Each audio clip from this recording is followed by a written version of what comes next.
चक्रवर्ती भव, मनस्वी भव, राजसी भव, दिग्विजयी भव। प्रणाम ऋषिवर। चिरंजीवी भव। वत्स युधिष्ठिर। जी मैं ऋषि। अश्वमेध यज्ञ की पुण्यतिथि चैत्र मास की चतुर्दशी निश्चित हुई है। क्या तुम लोगों ने यज्ञ के लिए श्यामकर्ण अश्व का प्रबंध कर लिया है? मैं ऋषि। श्यामकर्ण अश्व तो इस क्षेत्र में केवल भद्रवती के राजा यवनाश्व के पास है। हमने उनके पास अपना दूत भेज दिया है। यह तुमने बहुत अच्छा किया वत्स। अश्वमेध यज्ञ के लिए श्यामकर्ण अश्व का होना नितांत आवश्यक है। महर्षि, हम तो केवल दूत के लौटने की प्रतीक्षा कर रहे हैं। अति उत्तम। आइए पधारिए। विराजिए।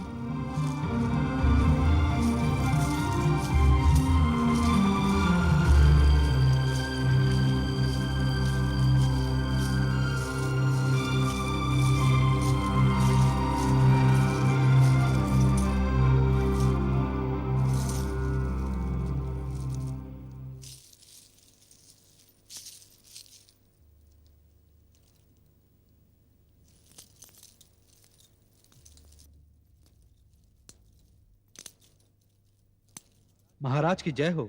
महाराज, हस्तिनापुर से धर्मराज युधिष्ठिर के दूत आपके समक्ष उपस्थित होने की आज्ञा चाहते हैं। हस्तिनापुर? बुलाया जाए।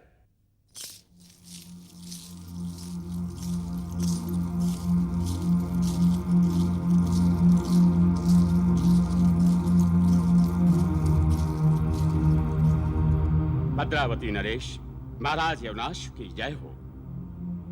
सेवक को हस्तिनापुर नरेश धर्मराज युधिष्ठिर ने एक विनती लेकर आपके पास भेजा है। संदेश सुनाया जाए। धर्मराज ने आपको शत प्रणाम के बाद यह भी कहला भेजा है कि इस समय उन्हें आपकी सहायता की आवश्यकता है। उन्हें हमारी सहायता की क्या आवश्यकता पड़ गई? महाराज, हमारे धर्मराज युधिष्ठिर अश्वमेध यज्ञ करने जा रहे हैं। इसके लिए उन्हें श्यामकर्ण अश्व की आवश्यकता है, जो सारे क्षेत्र में केवल आपके पास है। उन्होंने विनती की है इस यज्ञ के लिए श्यामकर्ण अश्व प्रदान करें। ये उनकी विनती है या धमकी? केवल विनती महाराज, नम्रता पूर्वक विनती। और यदि हम ये विनती स्वीकार ना करें तो? आपकी इच्छा महाराज। उन्होंने ये भी कहा है यदि आप चाहें तो श्यामकर्ण अश्व के बदले में मन चाहे धन की मांग कर सकते हैं। यदि कोई कुबेर का धन भी लाके हमारे चरणों में रख दे तो भी हम ये श्यामकर्ण अश्व किसी को नहीं दे सकते। क्या वो नहीं जानते कि श्यामकर्ण जैसे अश्व नित दिन जन्म नहीं लेते? इस समय दूर दूर तक हमारे सिवा ये अश्व किसी के पास नहीं है। इसलिए धर्मराज ने आपसे विशेष विनती की है महाराज। कदापि नहीं, हम ये अश्व नहीं दे सकते। महाराज क्षमा करें, क्या मैं कारण जान सकता हूं? क्योंकि यदि यह अश्व नहीं मिला तो अश्वमेध यज्ञ नहीं हो सकता। कारण यह है कि हमने इसे बहुत जतन से पाला है, और इसलिए पाला है कि एक दिन अपना यश बढ़ाने के लिए हम स्वयं अश्वमेध यज्ञ करेंगे। एक बार फिर क्षमा मांगते हैं महाराज, मुझे अपनी सीमा का ज्ञान है। धर्मराज ने अश्व मांगकर आपकी ओर मित्रता का हाथ बढ़ाया है। इतनी छोटी सी बात के लिए इतने बड़े राज्य से बैल लेना उचित ना होगा महाराज। यदि तुम दूत न होते तो इस परामर्श के बाद जहां तुम खड़े हो वहां तुम्हारा कटा हुआ सर पड़ा होता। किंतु हम तुम्हारी स्थूलता का कारण जानते हैं। तुम उनके दूत हो जो महाभारत का युद्ध जीतने के बाद अपने आप को विश्व विजेता समझने लगे हैं। किंतु अपने धर्मराज से कहना कि हम उनकी शक्ति को कुछ नहीं समझते, और उनसे कहना हमारा भुजाबल उनके मस्तिष्क से महाभारत की विजय का उन्माद उतारने में सक्षम है, और यह भी कहना कि हमने श्यामकर्ण अश्व देने से इनकार कर दिया, और यदि उनमें शक्ति हो तो युद्ध करके ये अश्व ले जा सकते हैं। महाराज, बस तुमने संदेश सुना दिया और हमारा उत्तर भी सुन लिया। अब ना कुछ कहने को शेष रह गया है, ना कुछ सुनने को। अब तुम जा सकते हो। प्रणाम महाराज।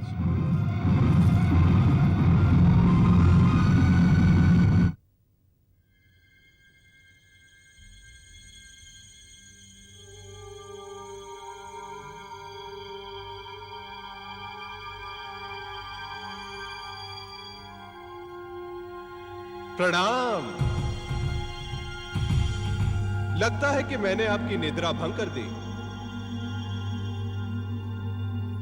अरे अरे, ये क्या? मैं तो आपसे गले मिलने आ रहा था और आप है कि मेरी गर्दन ही काट देना चाह रहे हैं। कौन हो तुम? मैं आपका भतीजा हूं चाचा श्री। तुम जो कोई भी हो, सामने क्यों नहीं आते? मैं आपकी सेवा में उपस्थित हूं। कौन हो तुम? मैं महाबली भीमसेन का पौत्र, घटोत्कच का पुत्र, वीर बर्बरिक का छोटा भाई मेघवर्ण हूं। अपने भतीजे को गले नहीं लगाएंगे चाचा श्री? मेघवर्ण,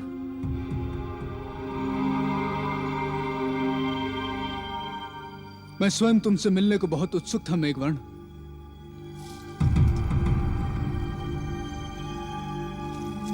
मुझसे मिलकर प्रसन्नता तो हुई ना चाचा श्री?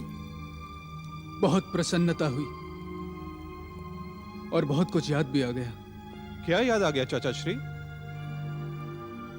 याद आ गया कि तुम्हारे पिताश्री मेरे पिताश्री के हाथों मारे गए थे। याद आ गया कि तुम्हारे साथ बहुत बड़ा अन्याय हुआ। देखिए चाचा श्री, इस युद्ध में किसके साथ न्याय हुआ और किसके साथ अन्याय, किसने न्याय किया और किसने अन्याय, यदि इस बात की हम गिनती करने बैठे तो पीढ़ियां बीत जाएंगी और गिनती पूरी नहीं होगी। हमें इस बेकार के चक्कर में नहीं पड़ना चाहिए चाचा श्री। फिर भी तुमसे क्षमा याचना तो करनी ही चाहिए। मुझे क्षमा कर सकोगे मेघवर्ण? यह बहुत बड़ा युद्ध था। इस युद्ध में बहुत कुछ ऐसा हुआ जो नहीं होना चाहिए था। यदि अब हम क्षमा याचना क्रम आरंभ करते हैं तो इसमें भी शताब्दियां बीत जाएंगी। हमें सब कुछ भुला देना चाहिए और भगवान से प्रार्थना करनी चाहिए कि ऐसा बड़ा युद्ध फिर कभी ना हो।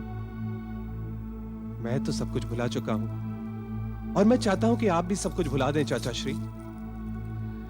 ये जो बार बार तुम मुझे चाचा श्री कहते हो, मुझे ऐसा लगता है कि मेरे मुख पर घनी सी दाढ़ी हो गई और उसके भी सारे बाल श्वेत हो चुके। मैं कदापि आपको उम्र से पहले बूढ़ा नहीं करना चाहता, किंतु क्या करूं, ये नाता मैंने तो नहीं, भगवान ने बनाया है। कभी भगवान के बनाए हुए नातों में भी थोड़ी बहुत हेरा फेरी कर लेनी चाहिए। हम दोनों आयु में बिल्कुल एक जैसे हैं, इसलिए अगर इस नाते में थोड़ी बहुत हेरा फेरी कर लेते हैं तो कुछ बुरा नहीं करते। हम दोनों मित्र बनकर अधिक अच्छे लगेंगे। आज से मैं तुम्हें मेघ और तुम मुझे वृषकेतु कहकर पुकारा करोगे। वाह, तो मिलाइए हाथ चाचा श्री। अब हमारी मित्रता और अटूट हो गई है।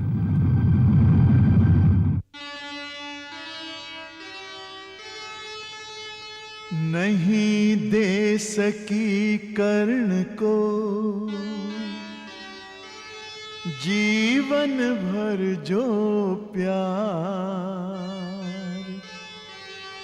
कुंती ने वृषकेतु को दिया वही उपहार। बिछड़े थे सो मिल गए, बसा नया संसार। कर्ण पुत्र ने कर दिया